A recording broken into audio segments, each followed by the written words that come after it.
या नवरात्रामध्ये काय असलं पाहिजे उद्देश त्याचा आपण थोडक्यात समजून घेऊया। तर आज दोन विषयांची चर्चा करूया। एक तर पहिले नवरात्र काय आणि नवरात्राचे शेवटच्या दिवशी तुम्ही जर ते विधी केला तर नवरात्र सफल झाली, नाहीतर निशा दांड्या खेळल्या आणि जे घरामध्ये धान्य उगवलं असतं ना, सप्त धान्य, ते घेतलं एकाच्या डोक्यावर ठेवलं, त्याच्या आपल्याकडे काही नाही। पण विशेष करून ह्या नवरात्रामध्ये आपल्या आचार्याने आणि ग्रंथकाराने विशेष करून ग्रंथांमध्ये खूप सुंदर विश्लेषण केले। विशेष करून ब्रह्मवैवर्त पुराण नावाचा ग्रंथ आहे, त्याच्यामध्ये देवीचे महात्मा भगवंताचे इतकं तुलनेनं सांगितलेले। तर ब्रह्मवैवर्त पुराण आहे, देवी पुराण आहे, असे दोन पुराण आहेत जे भगवंताच्या जी बहिरंग शक्तीचं विश्लेषण करतात। आणि ती बहिरंग शक्ती कोण आहे, जसं मागच्या प्रवचनामध्ये आपण पाहिलं, ती बहिरंग शक्ती साक्षात भगवंताचंच एक विस्तारित स्वरूप आहे। तर त्या शक्तीचं विश्लेषण आपल्या ग्रंथांमध्ये केलेले। तर वर्षातून दोन नवरात्र असतात, एक मोठी नवरात्र आणि एक छोटी नवरात्र। मोठी नवरात्र ही जी चालू आहे ती, आणि छोटी नवरात्र म्हणजे चैत्र पौर्णिमेपासून जे रामनवमी पर्यंतचे चैत्र पौर्णिमेमध्ये चालतात, ती छोटी असत। जसं 4 संक्रांती असतात किंवा वेगवेगळ्या तिथी असतात, तसंच हे 2 नवरात्री असतात। तर ह्या नवरात्रीमध्ये विशेष करून नवरात्रीमध्ये 2 गोष्टी झालेल्या आहेत। तर वर्तमान काळामध्ये हे जे नवरात्र आहे याच्यामध्ये शक्ती वर्धन करण्याची शक्ती दिली जाते। जो साधक ह्या 9 दिवसामध्ये तपस्या करतो किंवा आपल्या इंद्रियांना संयम करतो आणि जास्तीत जास्त आध्यात्मिक कार्य करतो, तेवढी त्याला शक्ती प्रदान केली जाते। का? तर शक्ती का भेटते? जी शक्तीपासून शक्ती भेटते। आणि शक्तिमान पासून जे शक्तिमान, जसं सूर्य आहे, सूर्यापासून किरण वेगळं नाही करता येत। जर किरण येत नसेल तर सूर्यच येऊ शकत नाही, तसं सूर्य ते किरण, तसं भगवंत आणि भगवंताची शक्ती। आणि जेव्हा तुम्ही शक्तीची आराधना करता तर तुम्हाला पण शक्ती आराधना भेटते। जसं या नवरात्रामध्ये वर्धन भेटतं। पण आता वैष्णवांसाठी ऊर्जा व्रत असतंय कार्तिक महिन्यामध्ये। तर कार्तिक महिना कोणाचं प्रतीक आहे? राधा राणीचं, त्याला ऊर्जा व्रत म्हटलं जाते। कार्तिक महिन्यामध्ये जे काही केल्या जातं त्याचं 1000 पटीनं फळ भेटते। तसं भगवंत गीतेमध्ये म्हणतात मासाना मार्गशीर्ष, भगवंत काय म्हणतात? मासाना मार्गशीर्ष। तर जर पाहिलं तर मला हरे कृष्ण, राधा कृष्ण, लक्ष्मी नारायण, सीता राम। तसंच मार्गशीर्ष महिना पुढे जानेवारी मध्ये येतो, पण त्या जानेवारीच्या महिने मार्गशीर्ष महिना हा कृष्णाचं प्रतीक आहे आणि कार्तिक महिना हे राधा राणीचं प्रतीक आहे। पण ह्या दोन्ही महिन्याच्या पहिले जे बहिरंग शक्तीचं प्रतीक म्हणजे नवरात्र आहे। तर या नवरात्रामध्ये जे कोणी प्रकृतीशी संबंध स्थापित करून कार्य करतो, उपवास करतो, जसं आपल्या देशाचे पंतप्रधान नरेंद्र मोदी, हे 9 दिवस उपवास करतात आणि वर्षातले दोन्ही नवरात्र ते अतिशय काटेकोरपणे पालन करतात। तर त्याच्यामध्ये ह्या ऊर्जा व्रत किंवा ताकद प्राप्त करून तर ती काय केलं पाहिजे? तर ह्या नवरात्रामध्ये 9 दिवस 2 गोष्टी घडल्या, 2 घटनाचा प्रसंग वर्णन येतो आपल्या शास्त्रामध्ये। एक तर जी दुर्गा देवी होती ती महिषासुरासोबत 9 दिवस युद्ध करीत होती आणि 10व्या दिवशी दसऱ्याच्या दिवशी त्यांनी वध केलेला आहे, म्हणून हे 9 दिवस नवरात्री आपल्यासाठी महत्वाचं आहे। त्याच प्रकारे भगवान रामचंद्र रावणासोबत नाही का 9 दिवस युद्ध केलं होतं आणि 10व्या दिवशी जेव्हा त्याचा वध केला म्हणून दसरा सण साजरा केला जातो। तर ह्या 9 दिवसांमध्ये 9 रंग असतात, रंगामध्ये वेगवेगळे असतात, म्हणून या लेडीज असतात ना 9 दिवसाच्या 9 साड्या घालतात। शास्त्रामध्ये साड्याचं कुठं वर्णन नाही, रंगाचं वर्णन आहे। पण गुजरातच्या व्यापाऱ्यानं काय केलंय, त्यांच्या धंद्याच्या नावाखाली धर्माचा आधार घेतला आणि धर्माबरोबर अर्थ येते, त्याचा अर्थ होतो, पण बाकीचे जे जीव जातात त्यांना काय माहित। तर देवी 9 साड्या घातल्याने प्रसन्न होत नाही, त्या साड्या मागचा उद्दिष्ट आपल्याला सांगितलं जाते की त्या साड्या माग आपल्या त्या कलरच्या मागे होते, पण रंग जरी वेगळे वेगळे असले पण त्या उद्दिष्ट एक असेल, देवीला प्रसन्न करणं। तर देवी हे शिकवते, हे 9 रंग, 9 प्रकारचे लोक, 9 प्रकारचे स्वभाव, त्याचे गुण धर्म 9 प्रकारचे असतात, त्याचे कलर कितीतरी होऊ शकतात। तसंच असे वेगळे वेगळे कलर एकत्र जरी असले, एखाद्या पिक्चर मध्ये पेंटिंग मध्ये एकच कलर असेल तर तेवढी मजा येत नाही, पण एखादी पेंटिंग मध्ये भरपूर प्रकारचे कलर असेल तेवढी मजा येते। तसंच आपलं जीवन विविधतामध्ये एकता जर असेल, काय विविधामध्ये एकता जर असेल तर ते आपलं जीवन कसं होतंय, आनंदीमय, सुखमय, शांतिमय होतंय. जेवणामध्ये नुसता हलवाच दिला किंवा नुसते गुलाबजाम दिले तर आवडणार नाही. तर तुम्हाला जेवणामध्ये लिंबू, मीठ, मिरची, लोणचं, पापड, भाजी, पोळी, दही सगळे आयटम असले तर तेवढी मजा येते. तसंच जीवनामध्ये विविधतामध्ये एकता असले पाहिजे. ते कलरचं प्रत्येक म्हणून 9 कलर हे दुर्गेला सांगितलेले. तसं 9 नक्षत्र या 9 दिवसामध्ये नक्षत्र बदलत राहतात. बाकीचे नक्षत्र 15 दिवसातून बदलत राहतात, पण ह्या 9 दिवसामध्ये 9 नक्षत्र रात्रीच्या वेळेस बदलत राहतात, जेव्हा दुर्गा देवी युद्ध करीत असते. त्याच्यानंतर 9 तिथी असतात या दिवसामध्ये, म्हणून 9 तिथीमध्ये ज्या विधी असतात तिथी करतात. तर याच्यामध्ये तुम्ही जे काही करतात त्या विधीमध्ये त्याचं फळ तुम्हाला अनेक पटीने. दुर्गा देवी काय करतात, ती कामप्रदाने, कामेश्वरी किंवा काम वरदान प्रदान करणारी, म्हणून ह्या विधीमध्ये कोणी पालन करतंय त्याच्या मागचा सगळ्यात महत्वाचा उद्देश काय असला पाहिजे. स्वतःची इच्छा नसताना, आपलं स्वतःची इच्छा न ठेवता ईश्वराला, भगवंताला काय आवडतं त्या कार्यानुसार केलं तर ते विधीचं फळ होतंय. आणि शास्त्र सांगतंय की दुर्गा देवीने या 9 दिवसामध्ये 9 स्वरूप प्राप्त केलेले आणि 9 दिवसामध्ये 9 स्वरूप प्राप्त करून साधकांना ज्या ज्या स्वरूपाची पूजा करतात साधक, तर ती इच्छा नका, ती देवी नका, त्याला प्रसन्न करते. म्हणून ह्या 9 स्वरूपामध्ये जे पहिली जे स्वरूप आहे दुर्गा देवीचं, त्याला शैलजा किंवा शैलपुत्री म्हटलं जाते. पहिलं हिचं काम आहे, ही बैलावर येते आणि दमन करण्याचं काम करते. दुसरी जी आहे ब्रह्मचारिणी, शैलजा म्हणजे लहान मुलगी, ब्रह्मचारिणी म्हणजे जे लग्नाच्या आधी असले ती ब्रह्मचारिणी येते. आणि हिचं काम आहे, ती विशेष करून ब्रह्मचारिणी ही भगवंताच्या नावाचा जप करते, विष्णूंच्या नावाचा जप करते. देवी पुराणामध्ये वर्णन आहे आणि ब्रह्मवैवर्त पुराण म्हणून ही जी ब्रह्मचारिणी देवीचं नाव आहे, देवी ब्रह्मचारिणी. तिसरी जी देवी आहे देवी चंद्रघंटा, ही तिसरी देवी आहे. आणि चंद्रघंटा ही सिंहावर आरूढ होऊन काय करते, सिंहासारख्या प्रबळ प्राण्याला ती दमन करते. तसं आपल्या हृदयामध्ये सिंहासारखा जो काम वासना आहे, क्रोध आहे, त्याला दमन, कारण सिंहामध्ये क्रोध खूप असतो, त्याला नियंत्रण करण्याची जी वृत्ती आहे त्याला दमन करण्याचं काम कोण करते, ही जी आहे चंद्रघंटा करते. त्याच्यानंतर चौथी आहे कुष्मांडा, ही आहे. त्याच्यानंतर माता स्कंद, त्याच्यानंतर देवी कात्यायनी, ही भागवतामध्ये दशम स्कंदामध्ये ज्या गोपिका होत्या त्यांनी भगवान कृष्ण नंदपती सुत पती मे कुरु, आम्हाला भगवान कृष्ण सारखे पती भेटावं म्हणून ज्या गोपीने कात्यायनीची पूजा केली तर त्यांना भगवान कृष्णासारखे पती भेटलेले. म्हणून बी आजकाल ज्या कुमारिका कन्या असतात त्यांना 2 विधी सांगितल्या जातात. लग्न त्यांचं जमत नसेल किंवा त्यांच्या आवडीचे पती भेटायचे असेल, एक रुक्मिणी सुमेवर सांगितलं जात आहे, आणि दुसरं ह्या कात्यायनीची जो कोणी उपासना करतो दुर्गा देवीची, तर त्याच्या मनासारखा पती त्याला भेटतो असं शास्त्र वर्णन केलं जाते. म्हणून हा माता स्कंद दिलेले कात्यायनी. तर 7वं जे रूप आहे, 7वं रूप आहे भयंकर कालरात्री देवीनंतर. ही काय करते, जे अघोरी लोक आहेत जे त्यांचं पालन म्हणजे जे वृत्ताचं पालन करतात त्यांचं रक्षण करते, नाहीतर त्या विरुद्ध वागलं तर त्याला दंड देण्याचं काम करते. कालरात्री म्हणून जाते आणि ती विशेष करून एकदम भयंकर रूपामध्ये ती प्रगट होती त्या साधकांसाठी. त्याच्यानंतर देवी महागौरी, त्या रूपामध्ये सगळ्यात सात्विक रूप म्हटलं असेल तर महागौरी. आणि महागौरी कोण आहे, जी भगवान शंकराची जी पत्नी आहे, हिमालयाची हिमकन्या म्हटलं जाते. हिमालयाचा जो राजा आहे त्याची जी कन्या आहे तिला महागौरी म्हटलं जातं किंवा गौरी. ही गौरी शाश्वतपणे भगवान शिवांसोबत राहते, पण सती जी असते तिने शरीर सोडलं, पण सतीनंतर जो शाश्वत रूप धारण केलंय ते महागौरीने केलेले.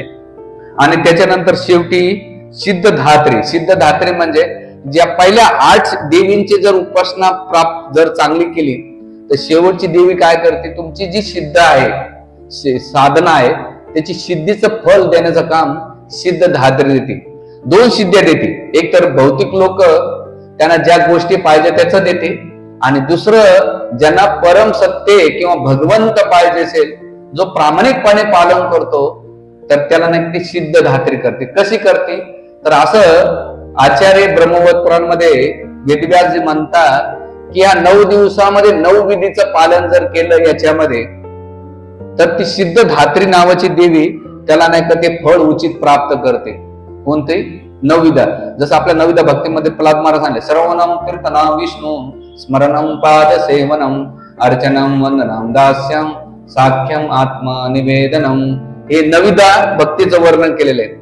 म्हणून या 9 दिवसामध्ये 9 विधीचं पालन केलं पाहिजे. पहिल्या दिवशी श्रवण केलं पाहिजे, दुसऱ्या दिवशी कीर्तनाची विधी केली पाहिजे, तिसऱ्या दिवशी विष्णू स्मरणम, आणि बाकीच्या विधी जर पालन केली तर शेवटची जी विधी आत्मनिवेदन. आत्मनिवेदन कोण आहे? जे भगवंत विष्णू त्यांना समर्पित झालं पाहिजे. आणि जर असं पालन केलं या 9 विधीमध्ये, 9 रात्रामध्ये, 9 नक्षत्रामध्ये आणि 9 विधी तिथीमध्ये किंवा 9 रंगामध्ये जर केलं तर शेवटच्या दिवशी सिद्धधात्री देवी तुम्हाला उचित फळ प्राप्त करून देतं.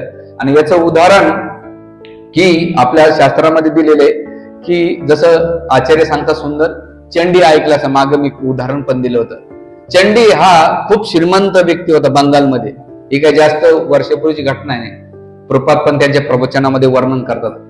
तर हा चंडी अतिशय श्रीमंत होता, कारण तो कालीची दुर्गादेवीची उपासना करायचा. पण त्याचाच भाऊ होता तो भगवान विष्णूचा निष्पान भक्त होता आणि गरीब झोपडीमध्ये राहायचा. राहिल्यानंतर हा जो चंडी होता त्याचं महल तर मोठाच होता, पण महालाबरोबर त्याच्या आजूबाजूच्या परिसरामध्ये त्याने एक मोठा बगीचा निर्माण केला होता. आणि त्या बगीच्यामध्ये तो असंख्य फुलं नाही का निर्माण करायचा आणि ते फुलाचा हार बनवून तो चंडीला अर्पण करायचा. आणि मग असं बरेच दिवस उपासना व्रत पालन करीत, असं नवरात्रीमध्ये बऱ्याच दिवस तो नवरात्रीचे विधी पण पालन. आणि आपल्या महाराष्ट्रापेक्षा, महाराष्ट्रामध्ये गणपती असतो तसं तुम्ही बंगालमध्ये गेलात ना दीपोळीच्या पिरियड मध्ये, तर तिथं कालीची उपासना लय जोरात चालते, त्यांची भयंकर चालते. म्हणजे ते रोज 3 टाइम नॉनव्हेज खातात ते लोक, बाकी काहीच खात नाही. असे बी नॉनव्हेज खातात ते, देवीच्या नावानं बकरे हे खूप कापतात. तर ह्या 9 दिवसामध्ये त्या चंडीदासला नाही का रोज करायचं. एक दिवस हा चंडीदासचा जो भाऊ होता त्याला वाटलं की ठाकूरजीला जात असताना पाहिलं की एवढे सुंदर सुंदर फुल आहेत, पण फुल घेतलं तर माझा भाऊ अतिशय कठोर आहे, निष्ठुर आहे आणि तो माझे नेहमी माझा तिरस्कार करतो. जर मी फुलं तोडले तर कदाचित तो मला काय करेन, दंड देईन, त्यापेक्षा न घेतलेलं बरं. पण त्याने पाहिलं की एवढी सुंदर सुंदर फुलं आहेत, पण हे फुलं जर श्याम सुंदरला, कृष्णाला, गोविंदाला जर मी अर्पण केलं तर कृष्ण माझे ठाकूरजी श्यामसुंदर, राधा श्यामसुंदर किती प्रसन्न होते. ही त्याच्यामध्ये भावना निर्माण झाली होती. पण दैववश ते करू शकलं नाही. पण करायचं तर काय करायचं, तर त्याने पाहिलं भगवान जनार्दन हे भावग्राही जनार्दन, कृष्ण जनार्दन काय भाव येतात. म्हणून त्याने बगीच्यामध्ये सगळं फुलानं काय म्हटलं, हे श्यामसुंदर अर्पण असतो, गोविंद अर्पण असतो, माधव अर्पण असतो, केशव अर्पण असतो, असे भगवंताचे नाव घेऊ घेऊ त्याने एक एक फुल अर्पण केलं मनातली मनात. म्हणून इथे एक शिक्षा आहे आपल्या जीवनामध्ये, भक्ती इंद्रियाच्या परे आहे. इंद्रियाने भगवंताला प्राप्त करू शकत नाही, पण मनाने तुम्ही जर जी काही क्रिया करतात तर भगवत प्राप्ती करता येतात. म्हणून भगवंताने इंद्रिया कुठेही सेवे सांगितलेलं एक सुद्धा श्लोक नाही. पण मन कसं अर्पण करायचं वर्णन गीतेमध्ये भगवंताने 2 श्लोक सांगितले. मन मना मत भक्तो मद्याची मा नमस्कुरु, तुझं मन मला अर्पण कर. एकच श्लोक 2 वेळा रिपीट केलेला आहे. म्हणजे भगवंताला इंद्रिय तर लावायचीच आहे, पण भगवंताला जर इंद्रियाला कसं स्थूल वस्तू लागतात, पण मनाला सूक्ष्म वस्तू जर अर्पण केली तर भगवंताशी आपल्याला संबंध स्थापित करणं सोपं जात आहे. म्हणून त्याने सूक्ष्म स्तरावर जे काही घेतलं मनाच्या आधारावर त्याने ते फुल अर्पण केल्यानंतर निघून गेल्यानंतर नित्यप्रमाणे चंडीदास याने ते फुलं तोडले आणि ते फुलं तोडून चंडीला, कालीला नाही का ते हार बनवला आणि काही फुलं घेऊन नाही का तो आपल्या टोपरीमध्ये फुलं घेऊन निघून गेला. निघून गेल्यानंतर त्याने तो फुलाचा हार घातला, फुलं अर्पण केली. साक्षात चंडी प्रसन्न झाली आणि साक्षात प्रसन्न झाल्यानंतर ती म्हटली की चंडीदास, आतापर्यंत सगळ्यात मी जास्त प्रसन्न तुझ्यावर आहे. आज माझ्या जीवनातला अमूल्य वस्तू तू मला प्रदान केलेली आहे. चंडीदास म्हटला, मी नित्य नियमाने मी माझ्याकडे जे काही फुलं ते अर्पण करतो, फळं अर्पण करतो, तुला जे आवडणारे पदार्थ अर्पण करतो, त्याच्यात वेगळं मी काहीच केलं नाही, पण आज काय विशेष वाटलं तुला. ते म्हटले की बघ चंडी, आज तुझ्या बगीच्यामध्ये जे काही सुंदर फुले होते, तुझा जो भाऊ आहे निर्धन, त्याने काय केलं, मानसिक स्तरावर सगळे पुष्प भगवान जे माझे इष्ट देवता नारायण आहेत त्यांना हे फुलं अर्पण केल्याबरोबर, ती फुलाचा प्रसाद तू मला अर्पण केल्याबरोबर मला तू जेवढा प्रसन्नता झाली ती बाकीच्या कोणत्याही वस्तूंना प्रसन्न नाही झाली. आणि मग अशा बरोबर म्हटल्याबरोबर ती म्हटली तुला जे पाहिजे ते वरदान माग. त्यावेळेस चंडीदास काय म्हटला की हे देवी, जर तुम्ही भगवान विष्णूला जर तुमचे इष्टदेव मानतात आणि तुम्ही एखादं पुष्प अर्पण करून जर एवढे प्रसन्न होतात, तर आजपासून मला एकच वरदान द्या की तुमचे जे इष्टदेव तर नारायण आहेत, विष्णू आहेत, मला त्यांच्या प्रति भक्ती होऊ द्या. आणि त्याच वेळेस दुर्गादेवीने चंडीने त्यांना आशीर्वाद दिला. आणि त्या चंडीनं काय केलं, एका क्षणात जे भोगवादामध्ये होता, ऐश्वर्यशाली होता, एका मिनिटात त्यांनी त्याग केला. कशाप्रमाणे? विष्ठेप्रमाणे. जसं आपण बाथरूम मध्ये विष्ठा त्याग करतो त्याच्याकडे बघत सुद्धा नाही, त्याच प्रकारे या भौतिक जगाचं सगळं ऐश्वर्य, संपत्ती, मान सन्मान, प्रतिष्ठा, अभिमान, गर्व सगळं सोडलं आणि लगेच त्यांनी काय केलं, भगवान विष्णूंच्या भक्तीमध्ये, विष्णू कृष्णाच्या भक्तीमध्ये संलग्न झाले. आणि संलग्न झाल्यानंतर त्यांनी कृष्णाबद्दल एवढे सुंदर सुंदर भजनाची रचना केली, त्याची कल्पना न करू शकत नाही. म्हणून श्री चैतन्य महाप्रभू त्यांच्या शेवटच्या ज्या अंतलीलेचा वेळ होता त्यावेळेस ते जास्त जे काही भजन ऐकायचे, आपल्या भक्तांना सांगायचे, तर चंडीदासचे भजन ऐकायचे.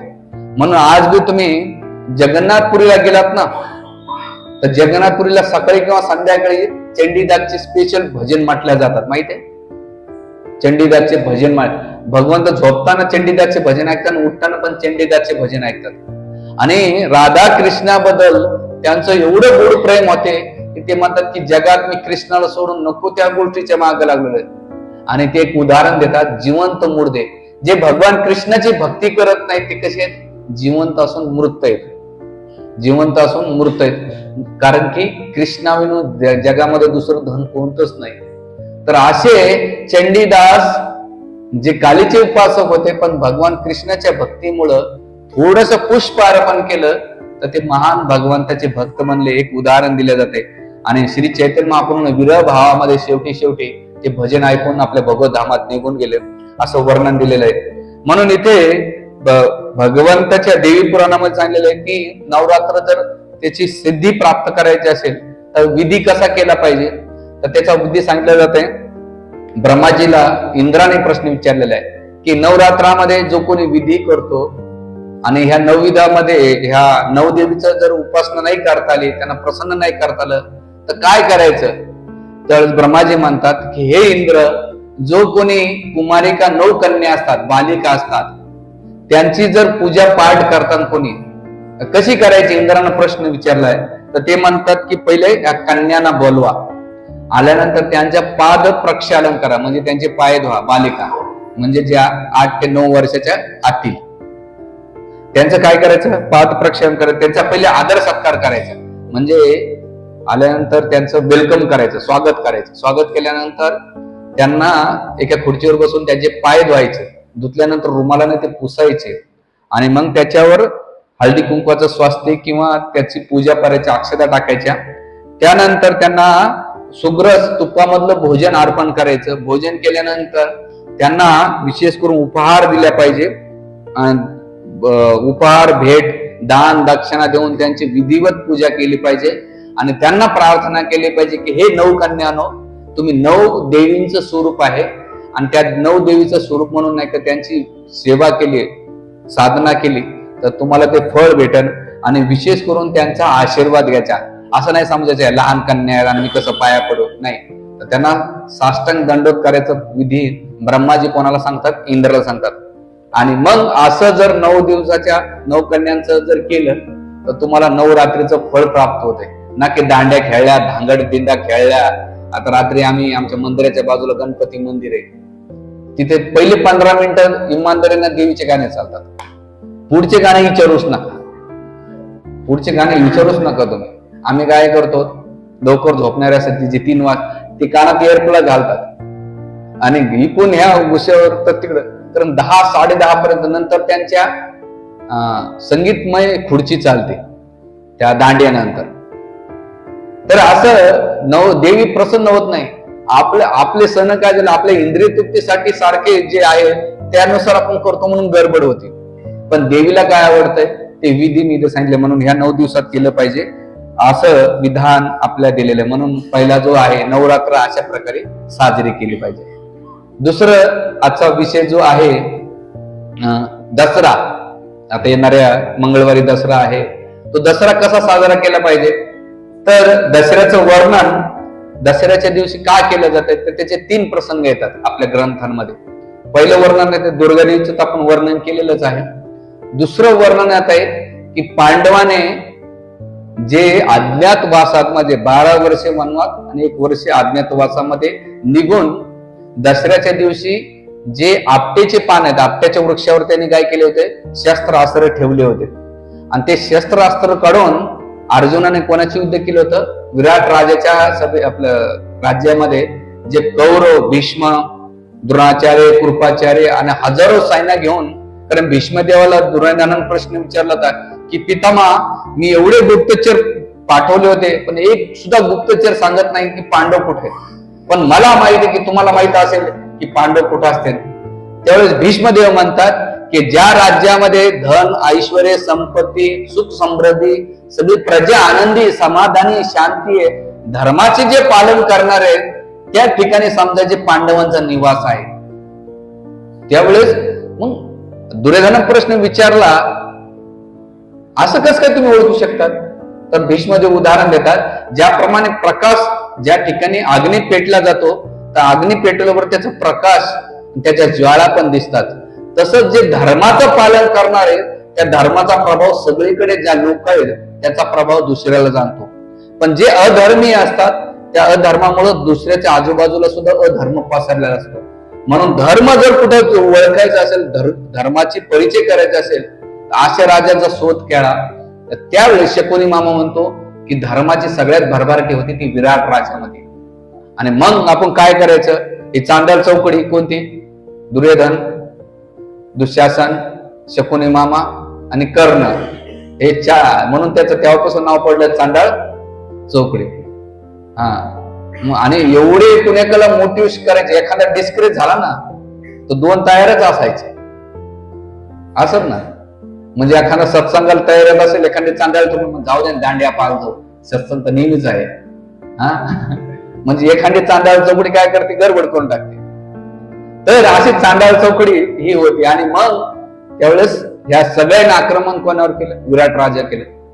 त्यावेळेस अर्जुनाने काय केलं, उत्तराचा जो पुत्र होता, कोण, उत्तर कुमार, त्याला सांगितलं की चल युद्ध करायला. तो पहिले स्त्रियांमध्ये होता ना, डिंग्या मारत होता, मी असं करेल, मी तसं करेल. बऱ्याच वेळा कसं असतं, जे मुलं असतात ना पोरींमध्ये नाही का आपल्या डिंग्या बडाया मारायचं काम करणार, तसा उत्तर कुमार होता. आपल्या भाषेमध्ये शायनिंग का मारणं किंवा भास मारणं लगेच समजून आपल्या भाषेमध्ये. म्हणजे अतिरेक काहीतरी दाखवून मी स्पेशल आहे, काही स्पेशल नसतो. कॉलेजमध्ये तरी जास्त अनुभव पाहायला भेटतात, पोरी पण पोरं पण सारखीच. तर त्यावेळेस उत्तर कुमार हा काय करू लागला, त्या स्त्रियांच्या घेरावामध्ये होता आणि सगळ्या स्त्रिया त्याला हवा मारत होत्या, तू पण लय भारी असं. आणि अर्जुन कोणत्या रूपामध्ये होता माहितीये, शैलेंद्रीच्या रूपामध्ये. त्याने पाहिलं की आले डिंग्या मारतो, पण तिथे गेल्यानंतर चेडी पिवळी होणार याची, मोठ्या मोठ्याची होती, याची काय कथा आहे. आणि त्यावेळेस म्हटलं की मला युद्ध करायचं, पण मला युद्धात आपलं कसं सारथी, असा स्पेशल सारथी पाहिजे जो अर्जुनाचा, कृष्णाचा सारथी. त्याला शैलेंद्री काय म्हटली मी होते. ते म्हणले तू एक हिजडा आहे आणि तू काय होणार आहेस.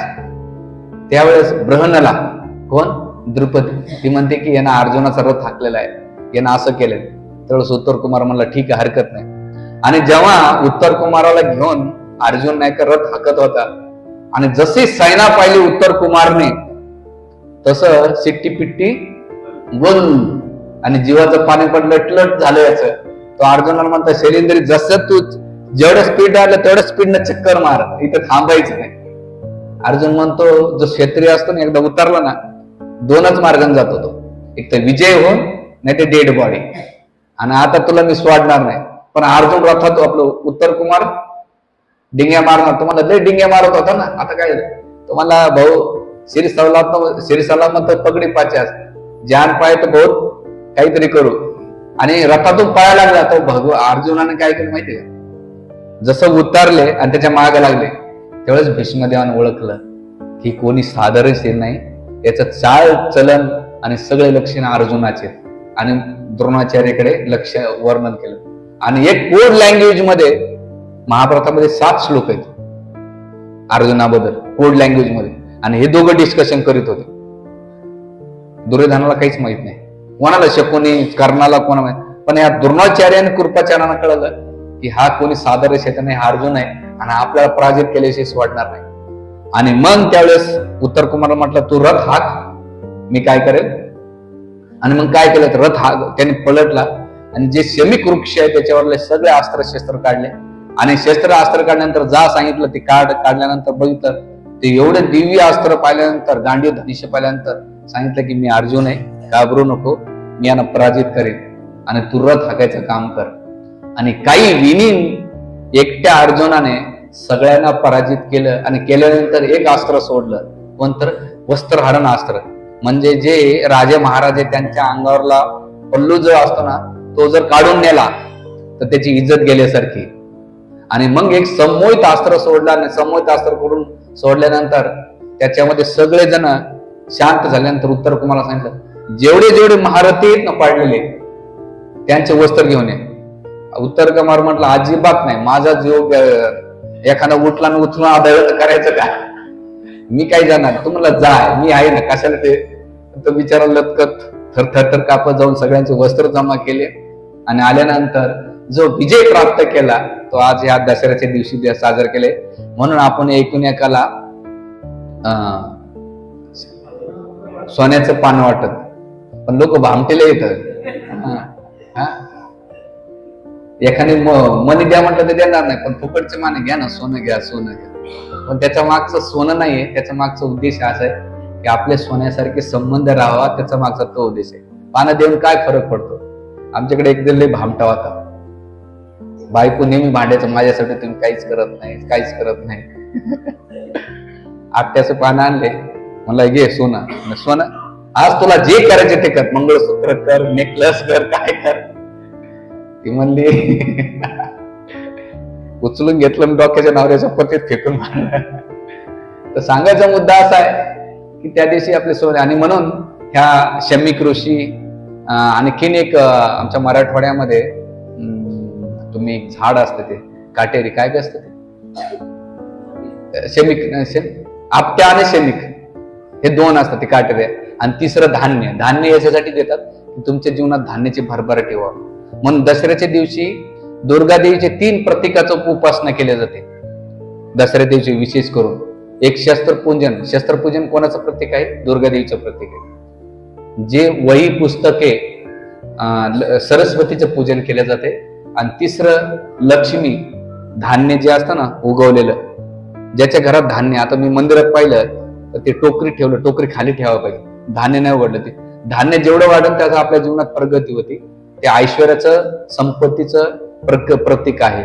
म्हणून जेवढं धन ज्याचं चांगलं येतं त्याच्या जीवनामध्ये तशी तशी भरभराट येते. तर हे 3 देवी कृपा करतात. 3 देवी काय कृपा करतात, सरस्वती ज्ञान देते, त्या ज्ञानामुळे लक्ष्मी देवी तुम्हाला काय करते, धान्य देते, संपत्ती देते.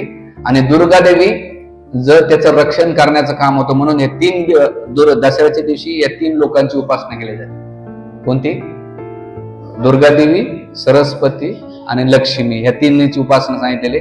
आणि म्हणून त्याचे प्रतीक म्हणून ह्या 3 शस्त्रास्त्राचं पूजन आपल्या त्या दिवशी केले जाते. तर हे आपल्या शास्त्रामध्ये वर्णन दिलेले. तर दुसरा हा प्रसंग आहे. तिसरा प्रसंग आहे राम विजय उत्सव. आम्ही मागे जसं वर्णन केलं की 9 दिवसामध्ये भगवान रामचंद्राने रावणासोबत वध केलेला आहे. तर रावणाने केल्यानंतर रावण हा, जर आपल्याला सगळं रामायण माहीतच आहे, रावणा प्रसंगामध्ये जास्त डिटेल्स नाही जायचं. सीताचं हरण झाल्यानंतर हनुमानजी गेले, सीतेचा शोध केला, शोध केल्यानंतर त्यांना अंगठी दिली, अंगठी दिल्यानंतर भगवान रामचंद्र सेतू बांधून नाही का अयोध्याला गेले. अयोध्यामध्ये युद्ध करीत असताना रावण हा कशाचं प्रतीक म्हटलं जातं आपल्या शास्त्रामध्ये, दसरा कशासाठी, तर रावणाचा वध करण्यासाठी. पण खरं जर सांगायला गेला तर बाहेरचा रावण जाळणं सोपं असतं, बरोबर. बाहेरचा रावण आजकाल फटाके लावतात लोक, त्याच्यानंतर बॉम्ब लावतात, सुतळे लावतात आणि रावणाला पेटून देतात. ते बाहेरचं रावण जाळणं सोपं असतंय, पण हृदयातला जो काम वासने रावण आहे, रावणाची जी वृत्ती आहे त्याला कधी नष्ट करणार तेव्हा दसरा आहे. पण भारतामध्ये दुर्दैव असं आहे की दसऱ्याच्या दिवशी ट्रॅक्टर, गाडी, त्याच्यानंतर टू व्हीलर, फोर व्हीलर सगळं धुवून काढतात. त्या दसऱ्याचा आणि गाडी धुण्याचा काय संबंध हो? कुठे दिलेलं वर्णन? कुठंच काही नाही.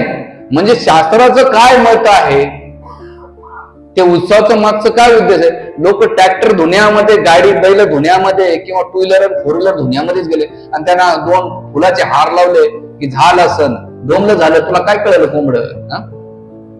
कारण संताप येतो की त्याच्या मागचा उद्देश समजत नाही की दसऱ्याच्या दिवशी भगवान रामचंद्राने रावण रूपी जो काम वासनीय, जो अभिमान, गर्व आणि चुकीचे कार्य करून जो दुसऱ्यांच्या स्त्रियाचं धन आणि संपत्तीचं हरण करतो, स्त्री आणि धनाचं अपहरण करतो, जी वृत्ती आहे त्याचा नाश केलेला आहे.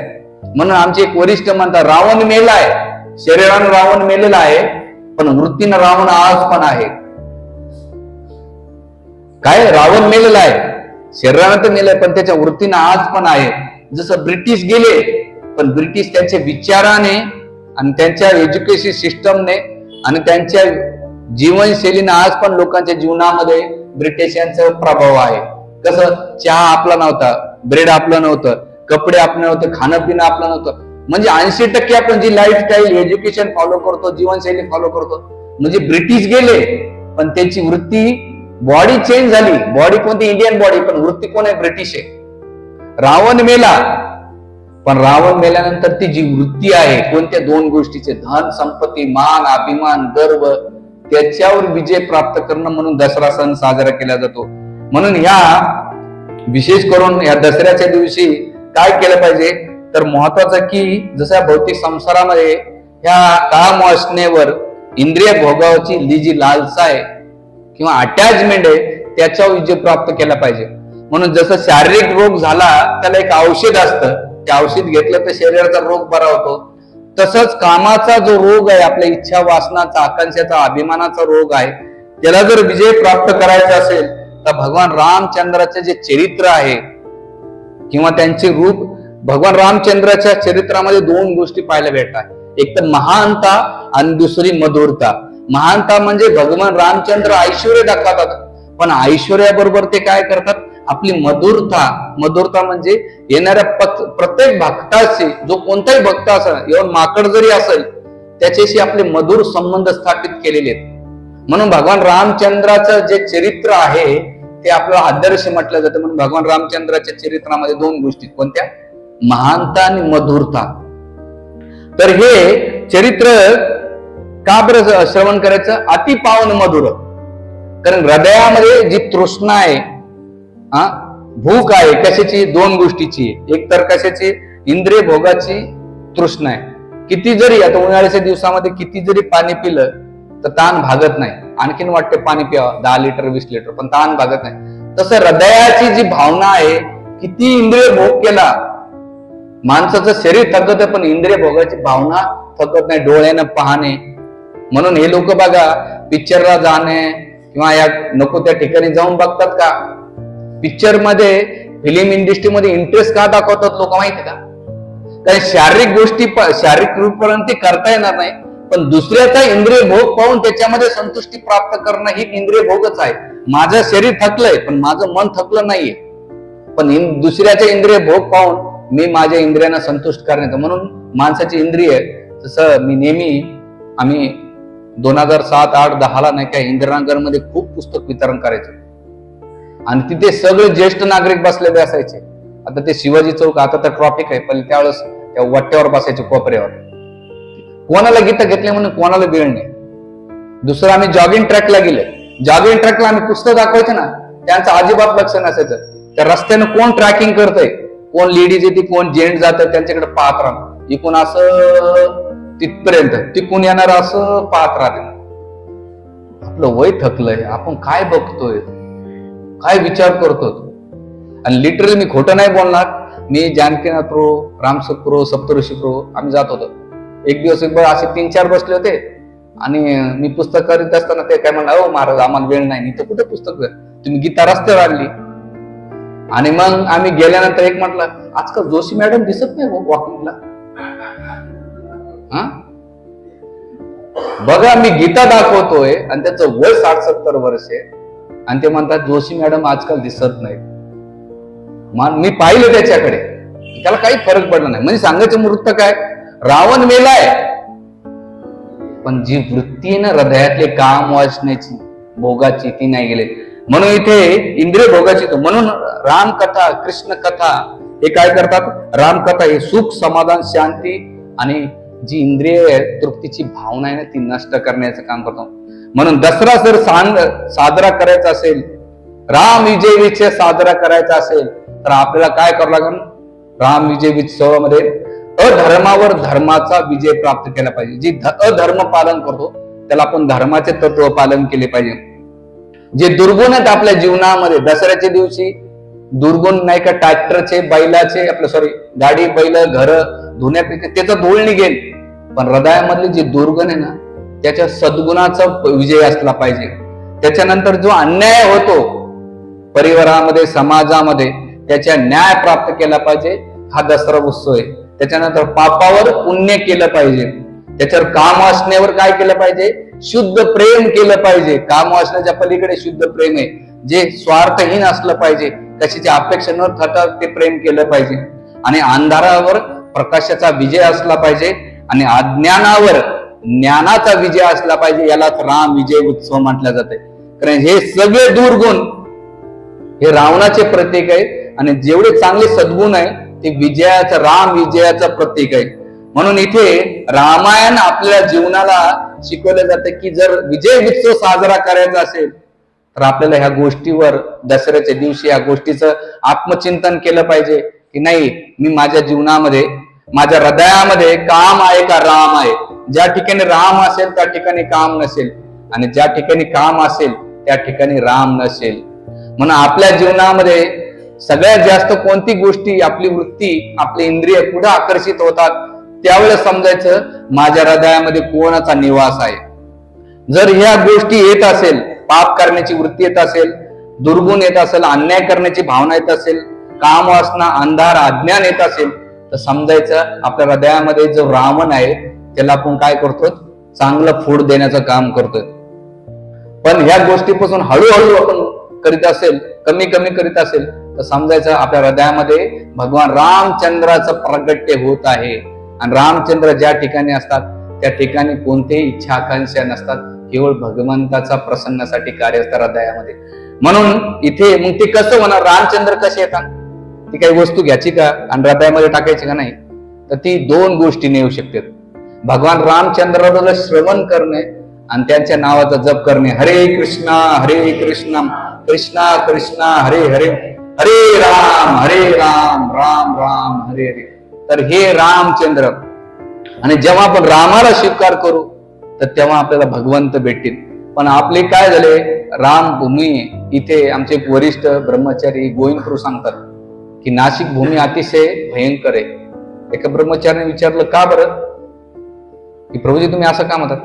म्हणे रामायणाचा टर्निंग पॉइंट इथून नाशिक म्हणून घडलेला आहे आणि इथं सगळ्या सुरपणाका फिरत असतात. काय, सगळ्या सुरपणाका फिरत असतात. म्हणून ब्रह्मचार्यासमोर राहताना सावधान राहा. कारण ती कोण, सुरपणाका म्हणजे स्त्रीचे रूप नाही, वेगळ्या वेगळ्या रूपामध्ये येऊन तुमच्यावर अटॅक करू शकेल ते. आणि सुरपणाकाचा भाव काय होता, जेव्हा ती भगवान रामचंद्राचं सौंदर्य पाहिलं तर तिला प्रेम नाही झालं, तिच्याप्रती काम वासना निर्माण झाली. बघा, दोन्ही बहीण भावंडाचं जर पाहिलं ना, एकाला सीता पाहिजे आणि एकाला राम पाहिजे. म्हणून जेव्हा तुम्ही या दोन्ही गोष्टीच्या मागे विभक्त करण्याचा प्रयत्न करतात ना तेव्हा सर्वनाशच होतो.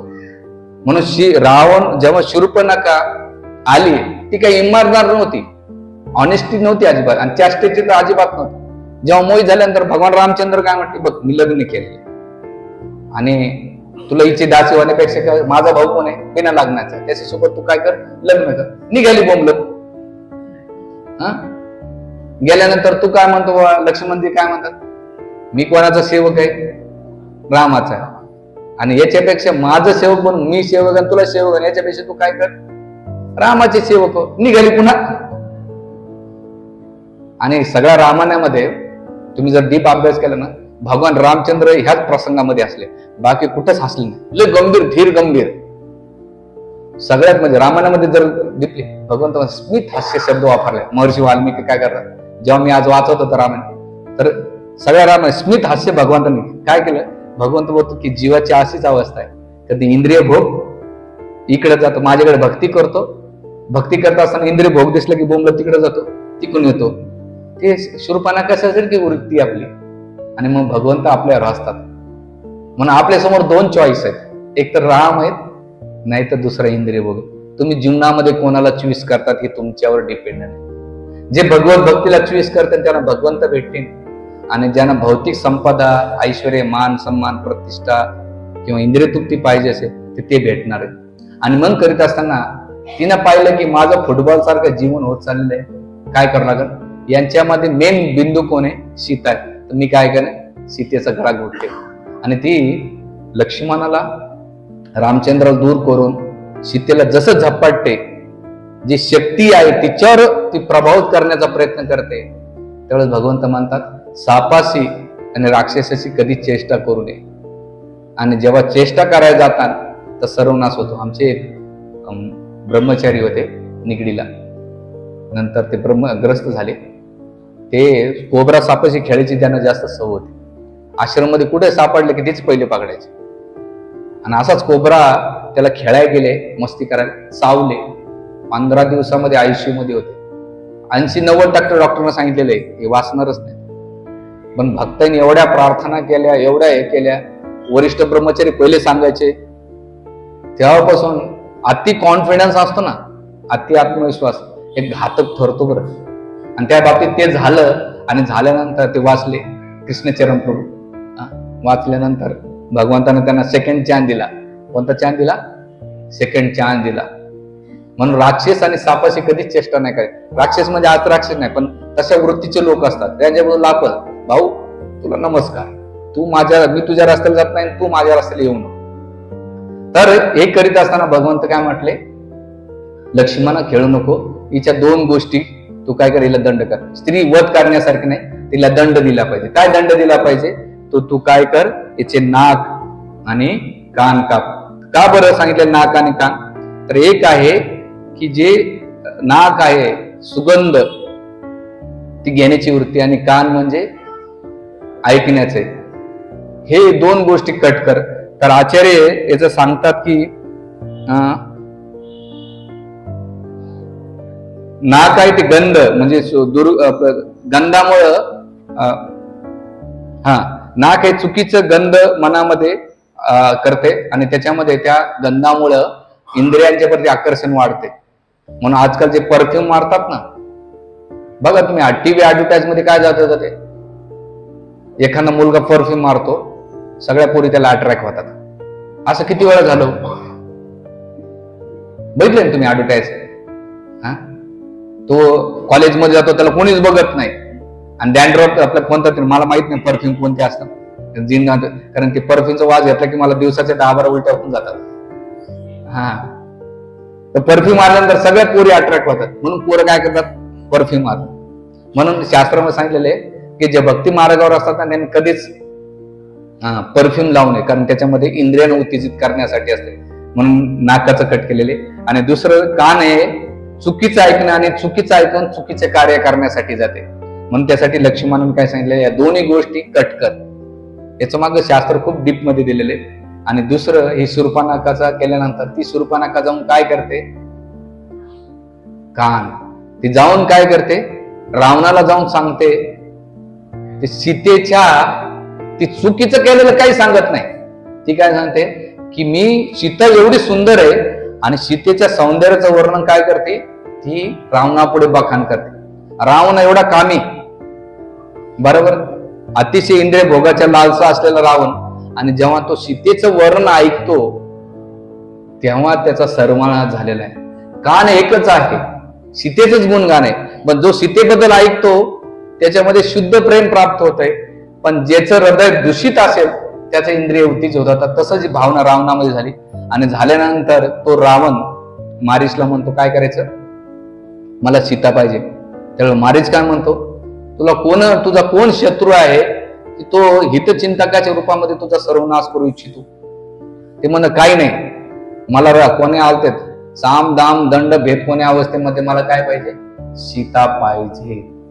आणि ह्या भावनेने जेव्हा गेला आणि मग सीता ती काय करते, त्या नाशिकलाच पंचवटीमध्ये तुम्ही काळाराम मंदिराच्या खाली गेलात ना, एक नागेश्वर चौक आहे. नागेश्वर चौकाच्या नंतर एक नाला आहे मोठा. तर त्या नाल्याच्या पहिलीच कोपऱ्यावर राईट साईडला एक मंदिर आहे, सीतेचं मंदिर म्हटलं जातं. तर तिथून जेव्हा लक्ष्मणजी जात होते ना, तर जी रेखा मारलेली आहे, ती रेखा म्हणजे आजचा नाला आहे तो. आणि म्हणून तिथे सीतेचं हरण केल्यानंतर जेव्हा तो नाला क्रॉस करतात ना, त्याच्या बाजूला राईट साईडला आता सीतेचं हरण केलेलं मंदिर, रावणाचा पिक्चर. आता तिथे काहीतरी बांधकाम चालू वाटतं राईट साईडला. परमपूज्य राधानाथ महाराज आले होते तेव्हा त्यांनी आम्हाला म्हणजे आम्हाला सगळ्याला 2008 का 9 ची घटना आहे, त्यावेळेस सगळ्याला घेऊन गेले. त्यावेळेस आम्हाला पहिल्यांदा कळलं त्या ठिकाणी. त्याच्या बाजूला दांड्या मारुती, कोणता तरी मारुती आहे, काट्या मारुती, त्याच्या बाजूला राईट साईडला सीतेचं हरण केलेलं. तर ते प्रसंग इथं घडलेले. आणि मग इथून हरण केल्यानंतर तिथे जेव्हा भगवान रामचंद्र पोहोचल्यानंतर त्यांचा वध करतात. वध करण्याच्या पहिले भगवान हे 10 मुख कशाचं प्रतीक म्हटलं जाते. रावण खूप विस्तृत आहे, डिटेल्स पण आहे, पण आपल्याकडे वेळ खूप कमी आहे.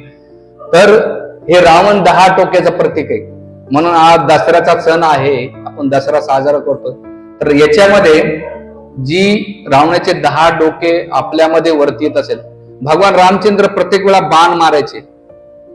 भगवंताला माहित नव्हतं की याचा मृत्यू कशामध्ये, बिंबीमध्ये जो अमृत आहे त्याचं मारलं तर नष्ट होईल. पण भगवान रामचंद्र एक मस्तक छाटक होते आणि नवीन मस्तक येत होतं. तर आचार्य भगवान रामचंद्राचा मनोभाव सांगतात की भगवान विचार करतायत, एक तरी मी जे मस्तक छाटलंय, जे माझ्याशी विद्रोह करते, पण नेक्स्ट जे नंतरचं मस्तक येईल ना, जर मला शरणागत झालं ना, मी त्याला माफ करीन. आणि हे मस्तक नाही, दुसरं मस्तक, दुसरं नाही तर तिसरं नाही तर चौथं मस्तक, असं प्रत्येक मस्तक काय करू लागले, भगवंत संधी देत होते म्हणून मस्तक छाटत होते. आणि एवढ्या संधी देऊन सुद्धा मस्तक छाटत असताना सुद्धा त्याच्यातली वृत्ती जात नव्हते. भगवंताने विचारलं बिभीषणाला, याचा कुठे, तर बिभीषण म्हणतात अमृत कुंभ आहे याच्या नाभीमध्ये. तर हे 10 मस्तक कशाचं प्रतीक आहे. आचार्य म्हणतात की जी दुसऱ्याची संपत्ती प्राप्त करण्याची जी भावना आहे, कामना आहे, हे पहिलं मस्तक आहे. दुसरं मस्तक आहे दुसऱ्याची संपत्ती हडप करण्याची भावना, लोभ, ही दुसरं मस्तक आहे. तिसरं दुसऱ्याचं मत किंवा सल्ला धुडकणे. काय करायचं, बिभीषण, मंडोदरी किंवा मारी, चांगले लोक त्याला काय करू लागले, मत देतो, सल्ला देत होते की युद्ध करू नको, तुझा वध होईल. आणि दुसरं साधन संपत्ती कोणाची हडप केली त्याने, कुबेराचं केलं. आणि समृद्धी, देवतांचं ऐश्वर्य पाहून त्याला नेहमी काय व्हायचं, ईर्ष्या आणि द्वेष व्हायचा. तर हे 3 डोके. चौथं डोके काय, भ्रमित अवस्थेमुळे स्वतःला महान समजणे आणि दुसऱ्याला तुच्छ समजणे. आणि त्याचा प्रसंग काय, 2 जण. स्वतःला जेव्हा ग्रेटनेस आणि महान समजतो तेव्हा अहंकार येतो. आणि अहंकाराच्या पोटी चांगलं काय आणि वाईट काय हे फरक न करता तो काय करतो, त्याचा दुर्भावना व्यवहार करतो. जसं बिभीषण चांगलं मार्गदर्शन करीत होते, पण रावणाचे भ्रमित अवस्थेमुळे काय झालं, हा माझा शत्रू आहे आणि माझा शत्रूचा हितचिंतक असल्यामुळे त्याने काय केलं, हा जर भाऊ नसला असता तर मी याचा वध केला असता, पण त्याने एकच लात मारून हाकलून दिलं. आणि दुसरं उदाहरण आहे हनुमानजीच्या प्रती, की हनुमानजीने सुद्धा त्याला चांगलं मार्गदर्शन केलं, पण अहंकार म्हटला नाही ना, विनाशकाले विपरीत बुद्धी. तर ह्या दोन्ही लोकांनी त्यांनी काय केलं, स्वतःच्या महान, अहंकार कधी तो माहिती आहे, स्वतःच्या मताला किंमत देणं, स्वतःला महान समजणं, स्व केंद्रित, जे आय केंद्रित असतात ना, ते नेहमी स्वतः दुःखी राहतात आणि त्याच्या आजूबाजूचे सुद्धा लोक दुःखी राहतात. आणि ते नेहमी त्यांची एकच भावना असते, फुटबॉल सारखं, किती काही चांगलं सांगा, लात मारायचंच काम करतात. म्हणून हे 4थं डोकं आहे. 5वं डोकं आहे, छोट्या छोट्या गोष्टीची इच्छा आकांक्षा पूर्ण नाही झाला तर राग येणार. आणि रावण ह्या शब्दाचा अर्थ काय, तो दुसऱ्याला रडवणार आहे, त्याचं नाव दशानन आहे. पण जो त्याला पाहून त्याची इच्छा पूर्ण नाही केलं तो लोक रडायचे.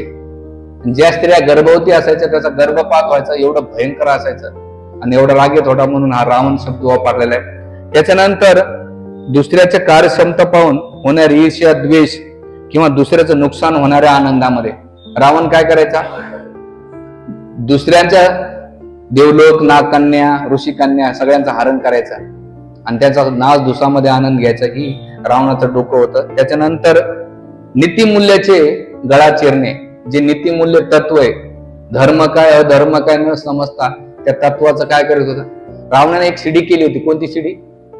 जे पुण्यवान लोक असतील ते कुठे जाते? नरकात जाते. आणि जे पापी असतील ते कुठे जाते? मग त्याने काय केलं, जे धर्म तत्वाचे, आजकाल लोक लय आनंदी होते रावणाचे, म्हणून त्या आदिवासी भागामध्ये रावण नावाचं एक संस्था निर्माण झाली. किंवा तुम्ही तामिळनाडूमध्ये जाता, द्रविड मुवमेंट, पेरियार तुम्ही ऐकले असेल, त्याचे नाव घेऊन ये, आराम करून आला त्या एक रोमिला थापर आहे, याने काय केलं, या लेफ्टिस्ट विचाराने रावणाला जास्त प्रौढ दिले. म्हणून आज बी पुण्यामध्ये रावणाला नाही का त्या दिवशी मोठं आंदोलन करतात, रावणाचा पुतळा जाऊ नका, आमचा तो इष्टदेव देवता आहे. तुम्हाला एक प्रसंग सांगतो, 2012चा मी जानकीनाथ प्रभू पुस्तक वितरण करण्यासाठी आम्ही धुळ्याला गेलो होतो. तर महाराष्ट्राचा आरबस, नगर, सोलापूर, सांगली आम्ही गावोगावात पुस्तक वितरण केलं. तर एकदाच म्हटलं की आता आपण निफाड, त्याच्यानंतर पिंपळगाव, ओझर करीत करीत धुळ्याला जाऊया. धुळे मोठे शहर आहे. 3 दिवस राहून आमचे 3 ग्रंथ गेले. आणि ते ऐराणीमध्ये बोलायचे आणि 80 रुपये 70 रुपये भगवतीत असायचे. गेल्यानंतर धुळ्यामध्ये मेन सिटीमध्ये महात्मा गांधीचा पुतळा आहे. महात्मा गांधीच्या पुतळ्याच्या मागे आज मी मला ती घटना आठवते. महात्मा गांधीच्या पुतळ्याच्या मागे पोलीस स्टेशन आहे. तर एक पोलीसवाला आला, मला काय महाराज इथं कसं काय लावले? मला गीता आहे, महात्मा गांधी पण गीता लिहायचं म्हणून आम्ही लावलं इथं. नाही इथं नका काढू, लाव करा. पाटीलच नाव होतं, नाव बी लक्षात येते, नाव नाही सांगत कोण, पण सरनेम सांगतो पाटील. काढा काढा काढा काढा, इथं नका लो. हो म्हणलं काढतो, ट्रॉफी गेली. गीता केवढ्याला आहे? म्हणलं 70 रुपयाला. मग एक देऊन टाका तुमच्या कोण गिफ्ट आणि राहू द्या. म्हणलं साहेब इथं पण का? साहेब इथं पण? अहो धर्माचा ग्रंथ आहे, आमच्या कुठे खिशात चालले? आम्ही लोक मधुकरी मागून पोट भरणार आहे, त्याच्यात बी तुम्ही 70 रुपयाचे. मग केवढ्याला देशील भाऊ? भाऊ हे शब्द वापरला. काय झालं भाऊ? म्हणलं भाऊ मला बघा काही कमी होणार नाही, तुम्हाला हात जोडतो, मला गुरुला 1-1 रुपया हिशेब द्यावा लागतंय, नाहीतर मग मला इथं कुठेतरी बसावं लागेल तुम्हाला फ्रीमध्ये दिलं तर. दुसरा पर्याय काय? लय घासगीज करून इकून पैसे काढ, तिकून काढ. म्हणलं तुम्ही काही करा, पोलीस स्टेशन जाऊन 70 रुपये द्यावा लागेल, त्याच्या पुढे नाही. तुम्हाला राग आला तरी चालेल, आम्ही बस काढतो. असं मी धुळ्याला लय बाय टाकलेले. 3 दिवसात जाऊन दरिद्र लोकांनी एक घेतले नाही गीता, नकोच म्हटलं. आणि त्या दिवशी निघायची तयारी होती आणि मग कसं तरी करून घेतलं. आणि मग जानकीनाथ काय म्हटले, ड्रायव्हर त्यावेळेस गोपालनपूर होते, म्हणजे गोपालनपूर बोले आप इधर रुक जाओ हम लोग. आणि गोपालनपूरला मराठी एवढी चांगली येत नव्हती. तर 10 रुपयाला ते काय म्हणायचे, 10 रुपया 10 रुपया, साऊथ इंडियन टोन, 10 रुपया 10 रुपया 10 रुपया. ते बघायचे काय म्हणतात महाराज, म्हणजे 10 रुपया नाही 10 रुपये म्हणतात ते. गडबड होते, 10 रुपया में 10 रुपया में 10 रुपया में. मग गेल्यानंतर मी असं जात होतो, एक साईडला लेफ्ट साईडला जानकीपूर गेले, राईट साईडला मी गेलो. आदिनाथ होता तो पुढे गेला, गौरशोक मागे होता, मोहन गोपाल तो झोपला होता, लय वाईट टाकलेला होता. म्हणलं झोपू दे, रात्रभर काही होत. मग आम्ही पुस्तक गेल्यानंतर एक मारवाडी दुकान गेलो. मारवाडी दुकानात गेल्यानंतर तिथे दाखवलं त्याला. दाखवल्यानंतर मग त्याने एक युगंधर नावाची मला त्याच्याबद्दल कादंबरी, कृष्णाबद्दल तो असं म्हणू लागला. मग मी त्याला सांगत होतो कृष्ण बुक मध्ये काय आहे, भगवद्गीता काय आहे, श्रीमद भागवत, हे 3 पुस्तकं आणि सेकंड चान्सचे 4-5 पुस्तकं आम्ही दाखवत होतो. ते शेवटी बोलता बोलता म्हणजे बार्गेनिंग चालत होती, घ्यायचं का नाही घ्यायचं. त्यावेळेस तो म्हटलं की अहो युगंधर हे जे पुस्तक आहे शिवाजी सावंतलेली, ती कादंबरी आहे, ग्रंथ न भेटे. आणि त्याच्यामध्ये त्याला कर्णाला हिरो केलं आणि कृष्णाला विलन केलंय, म्हटलं ओरिजिनल ग्रंथ आहे. आणि मग मी त्याला सांगत असताना बाबा की कसं आपल्या शास्त्राचं विकृतीकरण केलंय, मी त्याचं वर्णन कर. मग तो शेवटी काय म्हटला, रावणात काय वाईट होता? रावण काय वाईट होता? सीता नेली तर काय झालं? रामाला एवढं राग येण्याची काय गरज आहे? एक बायको गेली तर दुसरी करताय. रावण चांगला होता, दुर्योधन चांगला होता, कर्ण चांगला होता. अच्छा, तेवढ्यात त्याच्या 2 पोरी आल्या. हे आमचं डिस्कशन 25 मिनिटं चालल्यानंतर त्याचं दुकान आणि दुकानाच्या मागे त्याचं घर होतं. त्याच्या 2 पोरी अतिशय सुंदर होत्या, गोऱ्या गोमट्या, एकदम मारवाडी पोरी, दिसायला सुंदर. आल्यानंतर म्हटलं आता आपला रामबाण काढूच द्या बाहेर. म्हणलं का हो शेठजी, एक प्रश्न विचारू का? मला विचारा. रावण चांगला होता तुम्ही म्हणतात ना, त्याची बायको पण आली आणि पोरी आले. मला वाईट वाटू नका, पण उदाहरण तुम्हाला देतो की तुमची मोठी कन्या आहे, कोणत्या इयरला आहे? म्हणलं ती म्हणजे 2nd इयरला, दुसरी 1st इयरला. आणि म्हणलं ही जर रस्त्यानं पोरगी जात असेल आणि कोणी उचलून घेऊन गेलं तर तुम्ही त्याला पुरस्कार द्या नका. ओ महाराज, काय बडबड करतात? म्हणलं जेव्हा तुमच्या कन्यावर येते ना, तेव्हा तुम्ही बडबड करताना भगवान रामचंद्र आणि सीतावर आणि कृष्णावर असं लांछन उचलतात, तुम्हाला तेव्हा काही वाटलं नाही का? देवाबद्दल बोलणं जिभेला हाड नसल्यासारखं, ही माझी लहान बहिणीसारखी, म्हटलं बोलू नये, पण तुम्हाला हे उदाहरण देण्याची मला गरज पडली होती. म्हणून तुम्ही पुस्तक घ्या नका घेऊ, मला काही फरक पडत नाही, पण जी वृत्तीनं तुमची ती नसली पाहिजे. म्हणजे महाराज द्या कृष्ण ग्रंथ द्या, भागवतम घ्या. घेतले. सांगायचा मुद्दा असा आहे की इथे नेहमी आपल्या नीतिमूल्याला काय करतो आपण? दाबण्याचं काम करतो आणि त्याचं नुकसान होतंय. आणि जेव्हा तेच प्रश्न त्यांच्या उलटून टाकला तर माणसं ठीक आहे. जोपर्यंत स्वतः बितत नाही ना, तेव्हापर्यंत त्याला ते कळत नाही. म्हणून हे सांगितलेले. आणि सगळ्यात मोठं 8वं आहे सहन करणारी अक्षमता. कोणत्याही गोष्ट, हे रावणाचे डोकं आहे. आणि 9वं आहे नुकसान करण्याच्या भीतीमुळे असुरक्षित किंवा इनसिक्युरिटी वाटणं, की नेहमी जी भीती वाटणे, किंवा रावणासारखं एक डोकं आहे नेहमी दुसऱ्यांच्या प्रसिद्धीबद्दल ईर्ष्या द्वेष करणं. असे 9 डोकं करीत असताना भगवान रामचंद्र बघतायत एक न एक डोकं नका काय करेल, वरती येईल. आणि मग भगवंताने शेवटी रावणाचा वध केला. आणि तो रावणाचा वध केल्यानंतर त्या ठिकाणी जेव्हा रावणाचा वध झाला, भगवान श्री रामचंद्र की जय. रावणाचा वध झाल्यानंतर भगवान रामचंद्र दशरथ याला काय म्हणतात, बिभीषणाला, जा आणि याचं काय कर, अंत्येष्टी कर. त्यावेळेस बिभीषण काय म्हणतो, मी नाही करणार. का बरं? कारण तुमची सीता हरण केलेली, अधर्म केले. ते म्हटले की रावण मेलाय, त्याची वृत्ती आता फिजिकल बॉडीला द्वेष करून काय, त्याचं तू बंधू असल्यामुळे अंत्येष्टी संस्कार कर, विधिवत संस्कार कर, जे काय विधी त्याचं पालन कर. आणि मग ते म्हणतात की मी तुला आदेश देईन. रावण जरी शरीराने मेलाय बिभीषण, पण त्याची नीती आणि त्याचे मूल्य आहेत ना, ते अजून जिवंत आहे. आणि आता तुला खरं रावणाचा वध करायचा आहे. लंकेमध्ये तू जेव्हा अधिष्ठ धारण करशील, राजा होशील, तेव्हा माझा पहिला आदेश तुझ्यासाठी एक राहील. जे रावणा नीती मूल्य दिलेली आहेत, जी नीती दिलेली आहेत, त्याचा पहिले तुला काय काय करावं लागेल, नाश करावं लागेल. आणि तू जे म्हणतोयस ना, मला हे तुमचं राज्य आहे, म्हणले माझं राज्य मी थांबणार नाही, पण माझ्या नीती मूल्यानुसार मी जे दिलेले तत्वाचं पालन करशील, तर मी नसून सुद्धा माझं राम राज्य लंकेमध्ये काय होईल, स्थापित होईल. आणि मग भगवंत तिथे मेसेज आपल्याला काय देतात, रावण मेला फिजिकली, म्हणून दसरा साजरा करायचा असेल ना, तर भगवान रामचंद्र नसते, पण भगवान रामचंद्र मर्यादा पुरुषोत्तम रामचंद्र आहेत. त्याने दिलेले आपल्याला नीती मूल्य आहेत, मैत्री, करुणा, क्षमा, शांती, दया, सगळ्यांना सुहृद भाव असणं, स्वतःच्या हृदयावर अनर्थावर स्वतःच्या इच्छा आकांक्षाचं तिलांजली देणं. भगवान रामचंद्राचं चरित्र असं आहे की भगवान रामचंद्र बघा, प्रसंग येतो रामायणामध्ये. भगवान रामचंद्र जेव्हा सकाळी सकाळी बोलवलं, दशरथ महाराजांनी बातमी दिली ना, तर तिथं त्यांच्या चेहऱ्यावर जेव्हा सांगितलं की तुम्हाला राज्याभिषेक भेटणार आहे, तर भगवंताच्या चेहऱ्यावर काही प्रभाव नव्हता. आणि जेव्हा काही सांगते की तुला 14 वर्ष म्हणायला जायचं, तरी त्यांच्यावर भाव नव्हता. आणि महर्षी वाल्मिकी शब्द उच्चारतात, निर्ममत्व. काय शब्द वापरतात?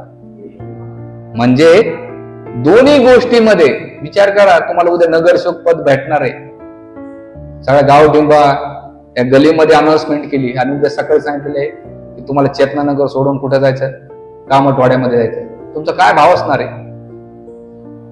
एक छोटस पद गेलं तर माणसाचं होतंय, पण भगवान रामचंद्र काय म्हणतात कौशल्य माता की माझ्या पित्यानं अयोध्येचं राज्य छोट आहे, मला सगळ्यात वनाचं राज्य दिलंय आणि मला वनाचं राज्य भेटलं तर दोन फायदे होतात, एक तर राज्य करेल आणि मला जी इच्छा होती ना हृदयामध्ये, कोणती इच्छा होती, साधू संतांचा संघ घेण्यासाठी नाही का मला वनाचं राज्य भेटलंय. भगवंताने निगेटिव्ह मध्ये पॉझिटिव्ह निर्माण केली. समोर कसं कौशल्याला म्हणजे असं नाही म्हटले बघितलं का सावतरायने काय केलं, एखाद्या काय म्हटलं दगड घेऊन तिच्या डोक्यात घाल नाही, पण रामचंद्रानं सुद्धा कसं प्रेझेंट केलं आईला, एकदम पॉझिटिव्ह केलं. मी आता 14 वर्ष जाऊन येतो, 14 वर्ष म्हणजे काहीच नाही, तोपर्यंत तू काय कर दशरथ महाराजांची सेवा कर. म्हणजे आपण कसं बोलतो कसं प्रेझेंट करतो त्याच्यावर खूप रिझल्ट असतो बरं, खूप महत्वाचं असतं. म्हणून आपण कधी कधी चांगल्या गोष्टी सुद्धा निगेटिव्ह सांगतो ना, समोरचा उद्रेक होऊन जातो. म्हणून आपल्या बोलण्यामध्ये वागण्यामध्ये व्यवहार करताना रामचंद्राचे सद्गुण येऊन हृदयामध्ये विशेष करून आपण जेव्हा करू तर इथे खरं दसरा सण साजरा होईल. आणि आदर्श कलियुगामध्ये हृदयामध्ये जो रावण बसलेला त्याचा नाश करायचा असेल, तो नाश करायचा असेल तर एकच गोष्ट आहे, हृदयामध्ये रामचंद्राचा वास केला पाहिजे. हरे कृष्णा कृष्णा कृष्णा हरे हरे, हरे राम राम राम. म्हणून दसरा साजरा करायचा बाहेरचा रावण मारण्यापेक्षा हृदयातले जे काम क्रोध लोभ मद मात्सर्याचा रावणाचा वध करून आपण आदर्श जीवन चरित्र संपन्न प्रेरणादायक आणि हृदयामध्ये ह्या अनर्थातून मुक्ती करून रामचंद्राला जेव्हा स्थान देऊ तेव्हा दसरा सण साजरा होईल. हरे कृष्णा. शिवर रामचंद्र भगवान की, श्री सीताराम लक्ष्मण हनुमान की, जगद्गुरु शिल प्रभुपाद की, निताय गौर प्रेमानंदे हरे. Thank you very much. हरे कृष्णा.